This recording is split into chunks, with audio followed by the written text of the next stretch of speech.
Hey everyone, welcome back to Private Club Radio, your industry source for conversations, news, trends, and updates, all while trying to bring some fun to the world of private golf and country clubs. I'm your host, Denny Corby. Thank you for being here. Can't believe it's April already. I mean, I can. I feel like that's just the right thing to say anytime the new month starts. Can't believe it's already the next month. In a wild couple months it has been between different club events, CMAA World Conference, the NCA coming up show soon. I was just in Naples, Florida, speaking to the MDASF, the Marketing Directors Association of Southwest Florida, and a lot is going on. And in this episode, I chat with a friend of mine, known to many of you, Kathy Collins, Managing Director of the Wisconsin Badger CMAA, for about 20 years, and been also the managing director of the Greater Chicago chapter CMAA for about 2.5 years, since 2021. She did so good at one job, she acquired another. But we talk about that in this because, you know, managing one chapter is a lot. Managing two, quite a challenge, quite in a taking. And that's part of our talk is, you know, how do you do that effectively? Because it's not an easy job. Kathy shares her journey with us in the club world and, you know, the challenges of managing two chapters. So we discussed the importance of obviously time management and, you know, finding the ways to merge, manage, and handle, you know, many different responsibilities. We talk about some memorable projects and things that she's been a part of over the past couple of years. And we talk about the importance of fostering and keeping and enhancing a sense of community. Now, so I think it's more important than ever, but in how difficult that can be when it comes to, you know, managing a group of club managers from such a vast far, you know, people aren't always close. So how do you keep and foster that sense of community? Private Club Radio listeners, please welcome Kathy Collins. You're Badger and Chicago now, right? Correct. Yes. And when did that start? 2021? So I added the Greater Chicago chapter, yes, around 2021, end of 2020.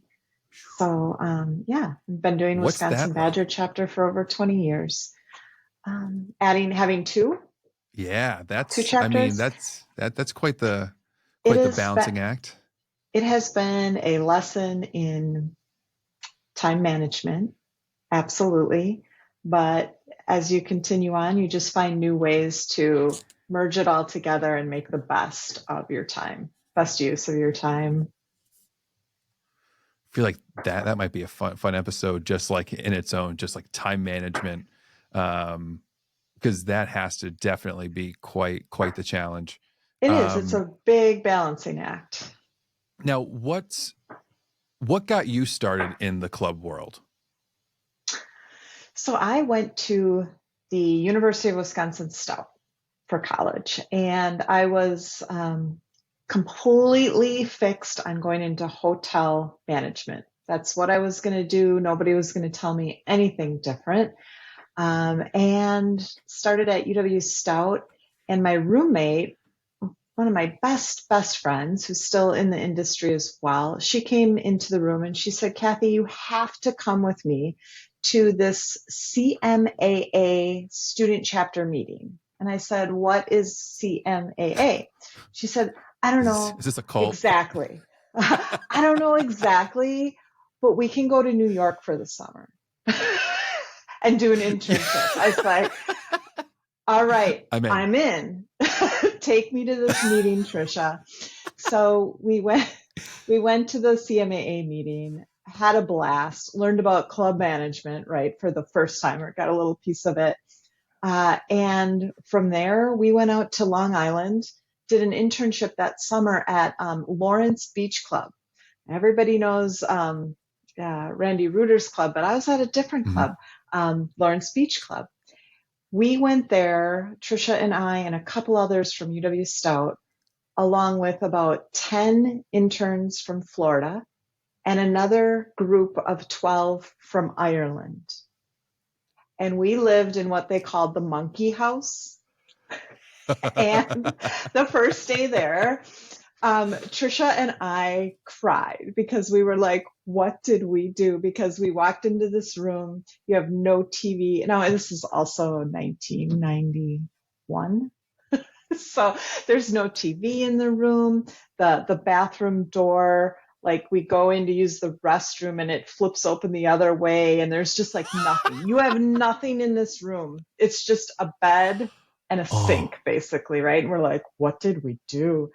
But we end up having this amazing summer, meeting all these fantastic people from not only Ireland, but Florida, just all over, as well as the management staff there, and had the time of our life working at this beach club. We met amazing people. The members were outstanding. We had one member, Mr. Cashman. Perfect name, Ooh. right? Mr. Cashman.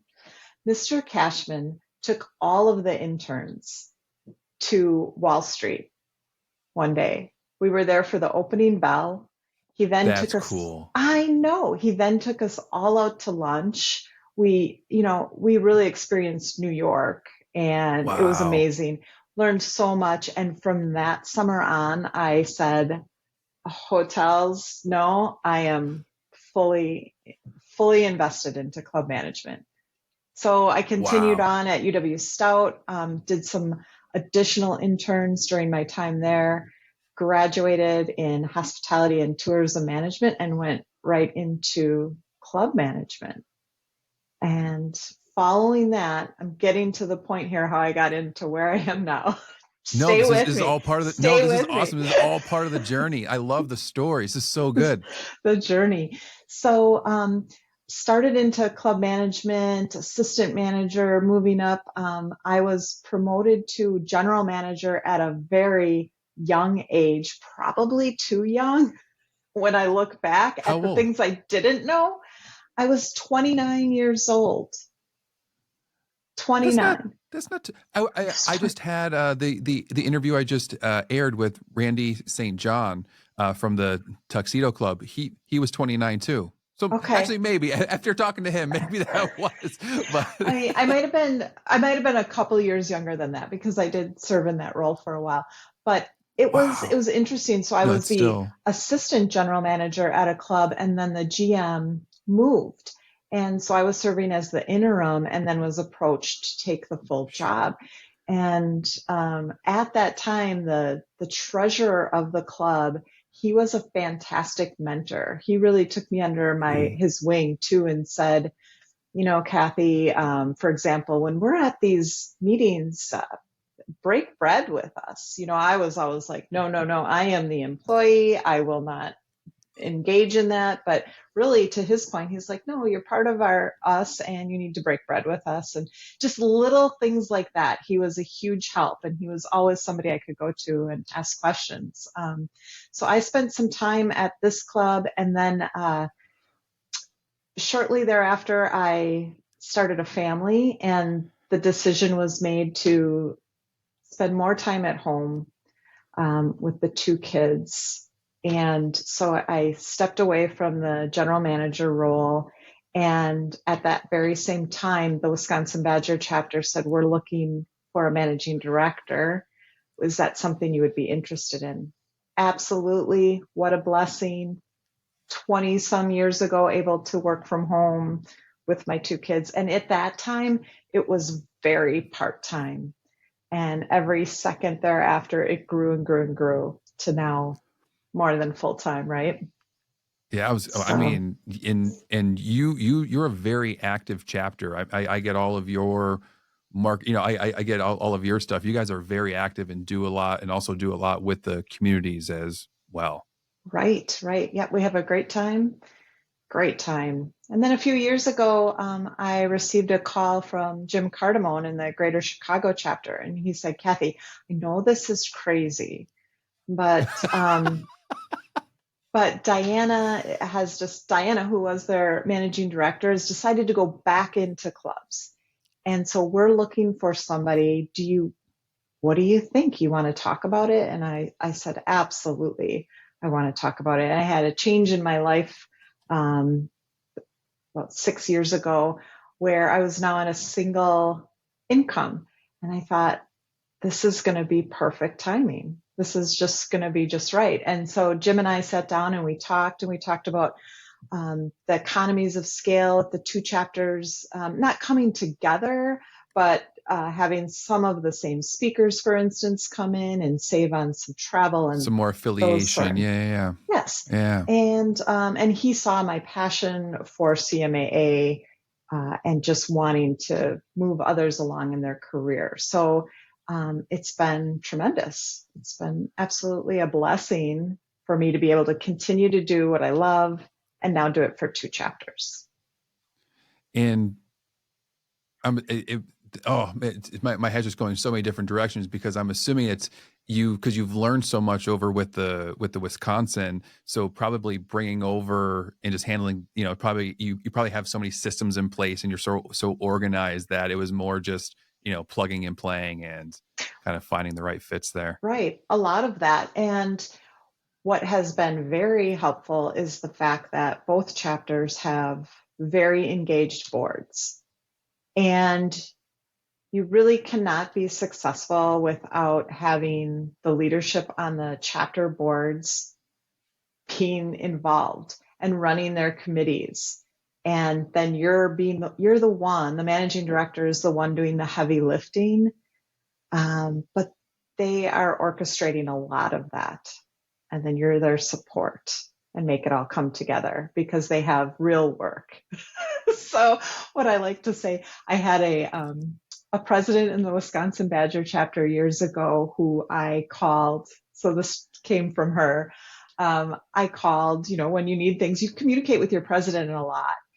And I called her one day and she said, Kathy, what do you need? I have real work to do.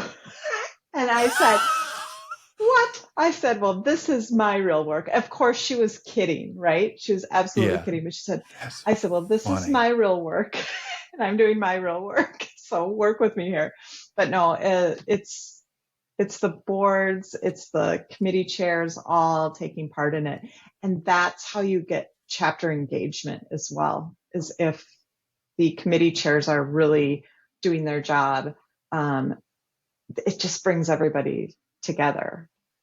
Concert Golf Partners is changing the game one club at a time.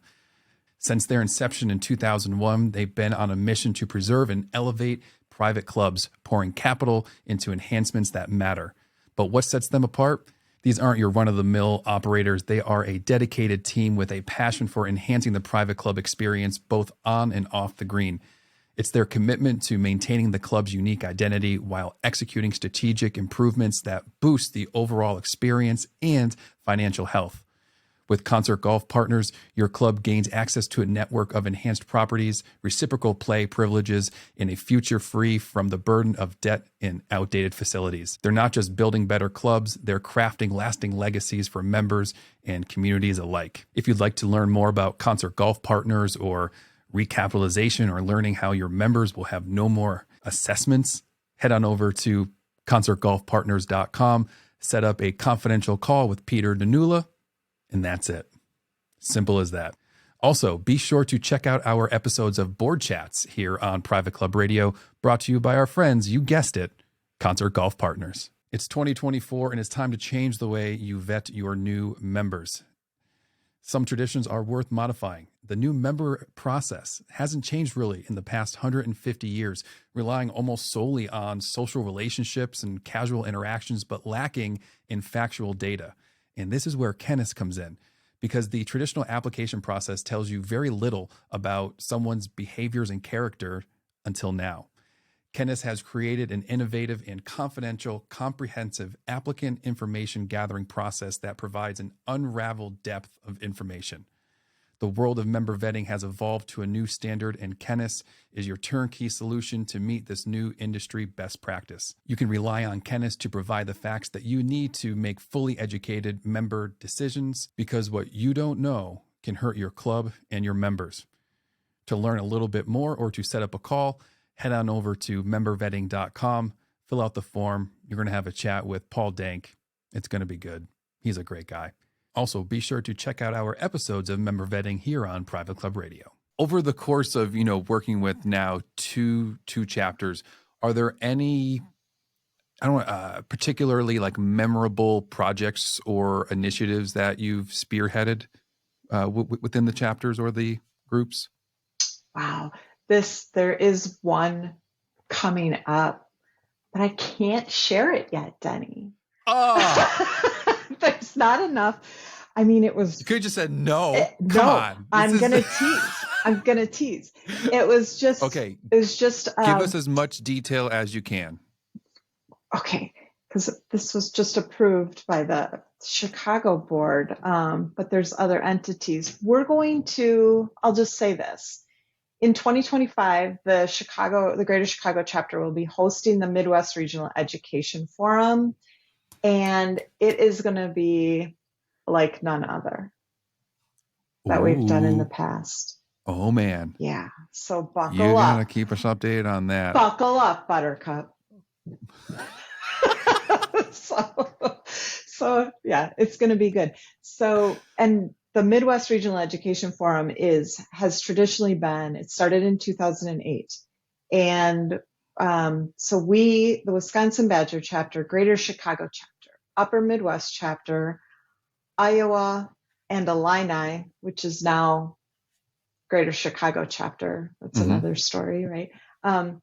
The 5 chapters got together and put together the Midwest Regional Education Forum. So we rotate between Chicago, Wisconsin, and Minnesota and put together a 2.5-day education session that's really geared towards, it's both GMs and mid-managers, but we look at it as a mini conference so that a lot of times GMs get the opportunity to go to World Conference, which there's none other, right? The opportunities there are just unbelievable.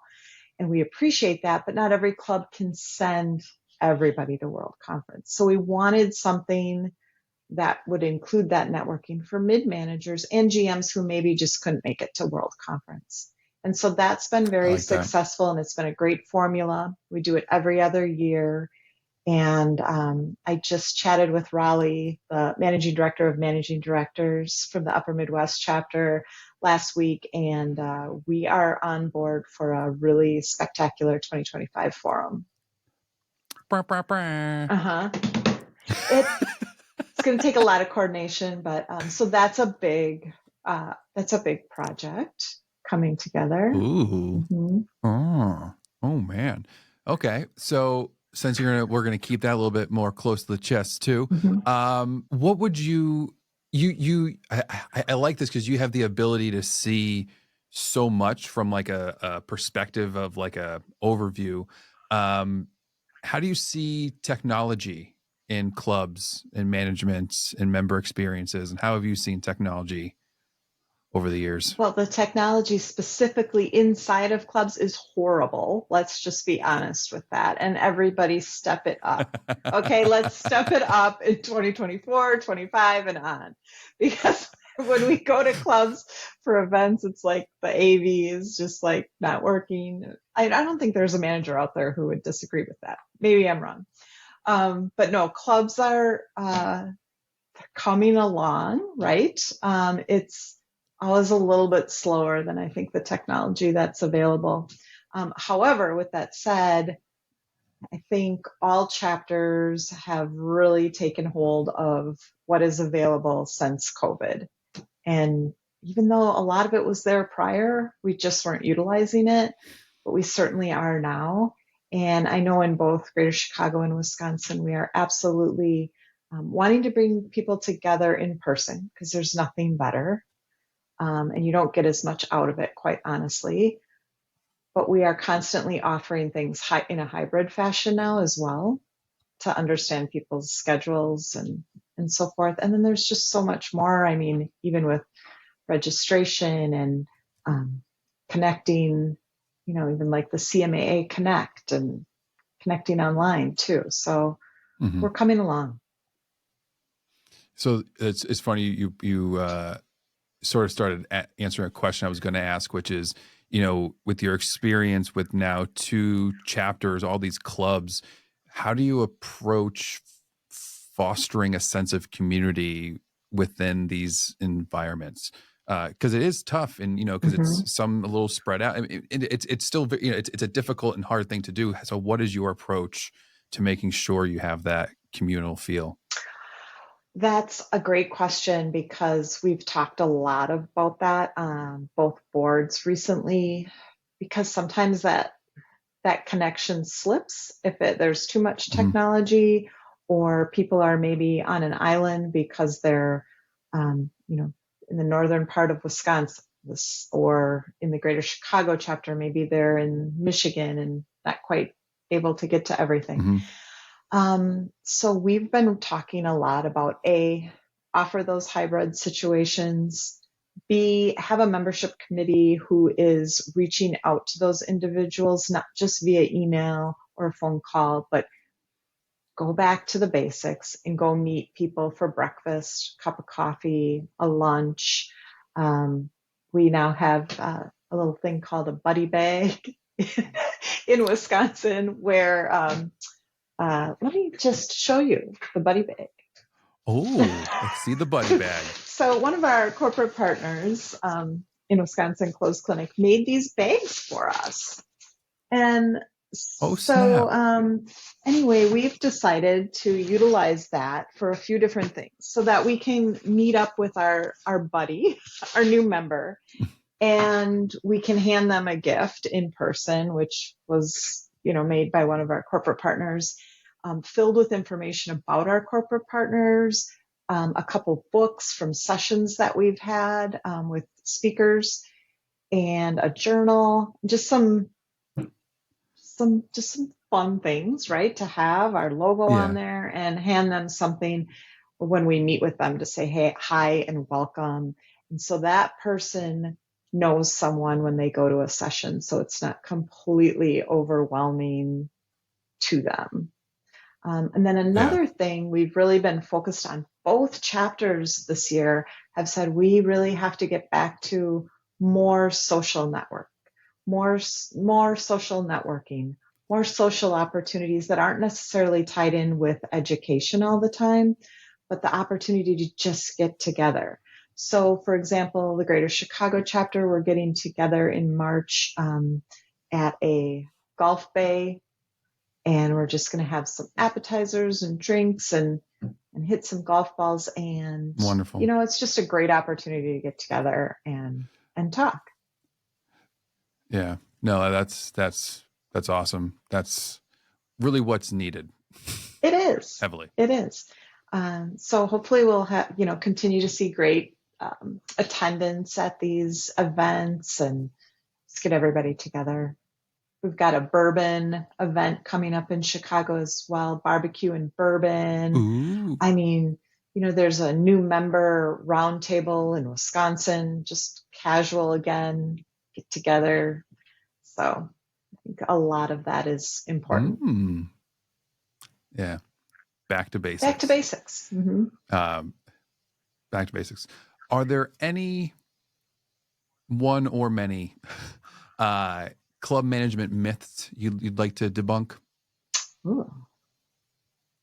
Can you give me one? Do you have any examples? It was just wondering. I was like, I wonder if I don't know. I was maybe I'll take that out. I could. We're gonna edit that part out.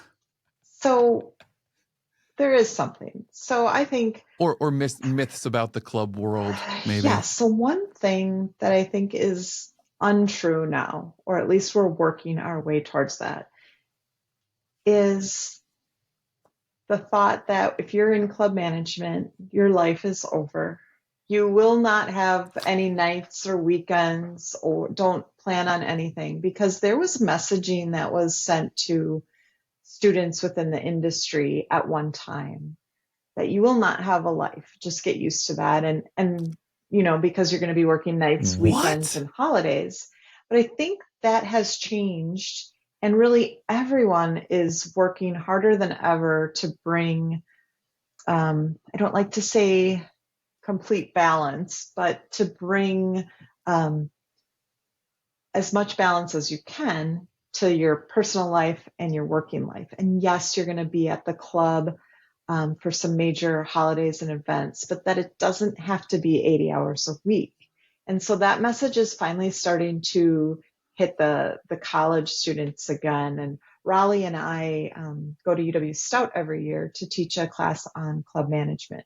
And so we like to share that too, that it has changed and you're not going to lose your life. You are going to work a lot. You're going to put some hours in, especially when you're starting out, but it doesn't have to be everything. You need to have time for yourself as well. I think everybody's getting on board with that, figuring it out.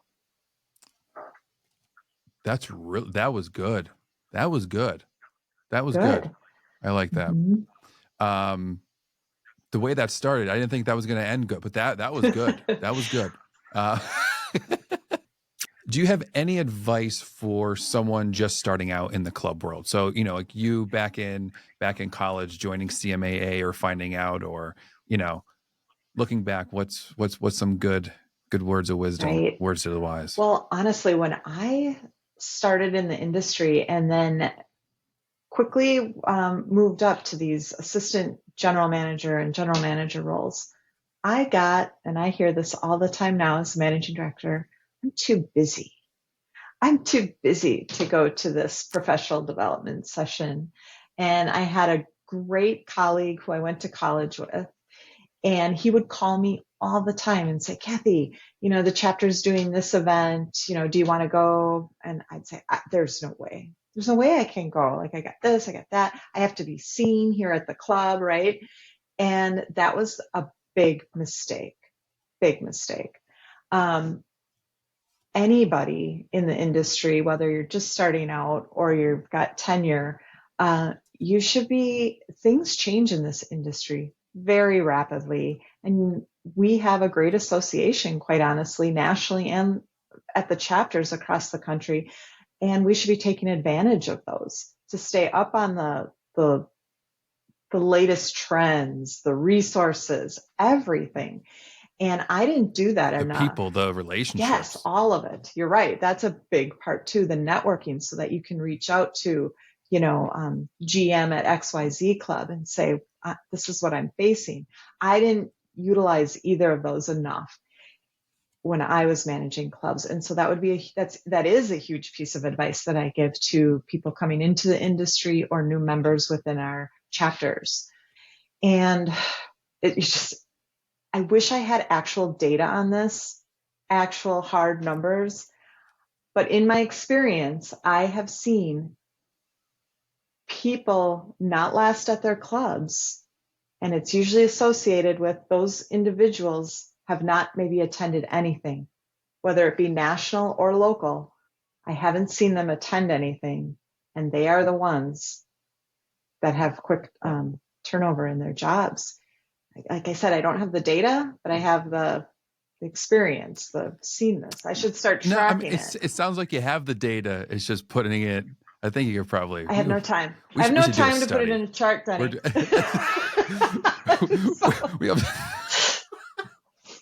That's it. This isn't work. What was the phrase? What did you say? You and your silly work. What your real work. What she was saying. I have real work your to real do. Work. You and your real graphs, your real data. But I want to thank you for coming on. This was a fantastic conversation. Just want to have a quick chat with you and know you're a wealth of knowledge, especially and now bringing on with Chicago. And that just, that's not just given or asked of anyone. So, well, thank you. It's a pleasure to talk with you, Dan. Hope you all enjoyed that episode. I know I did. Kathy, thank you so much for coming on and sharing some insight and knowledge. Always means the world, and love when our paths cross. I want to take a moment to thank all of our show partners and people who help make this show possible. We have Concert Golf Partners, boutique owner-operator of private golf and country clubs nationwide. We have our friends over at Members First and our friends Kennis, Member Vetting. If you have not done so already, like, share, subscribe the content. Very easy to do, costs nothing, and means the world to me and the channel. It's how we all grow. If you haven't done so already, you can sign up for our weekly newsletter. Head on over to privateclubradio.com, right there at the top. Get all the updates on all the episodes and content we have coming out for the week. That's it. Until next time, catch you on the flippity flip.